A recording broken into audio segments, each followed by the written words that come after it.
Од вечерва, пред да го фрлите ѓубрето, погледнете го часовникот. Ова важи за скопјани, бидејќи од 22 часот до 6 часот наутро е забрането фрлење отпад во јавните контейнери.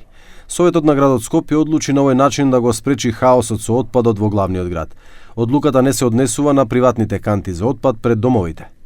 Одлуката стапи во сила со потписот на градоначалникот Ѓорѓиевски и предвидува забрана за фрлање било каков отпад во или околу јавните контейнери поставени на јавните површини. Градот Скопје располага со 40 инспектори, 11 комунални инспектори, 10 комунални редари. Прекршоците ќе се констатираат на лице место, а ако се забележат поголеми количини отпад или отпад кој не спаѓа во комунално ѓубре, ќе се вршат контроли и врз правните лица.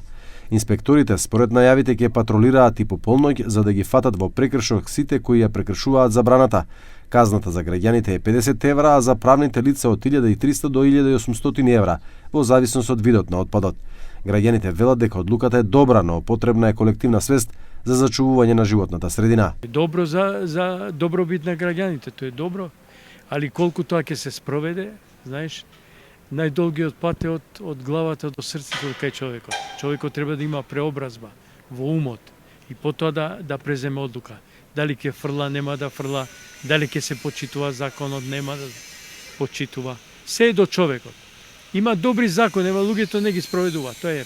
И тој што го поставува закон и тој не се придржува. Прво ја некад не фрламе. После чим се стемни, не фрламе ѓубре. Тоа е. Дали ќе може да се спроведе ова? Па не знам, кај нас е секој чудо за 3 дена. Ќе видиме после 3 дена како ќе биде. Инспектори не може сегде да постигне таа работа, да контролират и така натаму и така не може. Само совеста на граѓани, ништо друго не.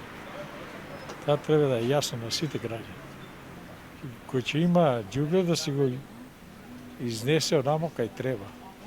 Не до контейнерот, или треба да се редовно празнат контейнерите. Од јавното претпријатие Комунална хигиена вела дека на почетокот нема да се изрекуваат казни од инспекторите, туку нивните екопатроли само ќе даваат опомени.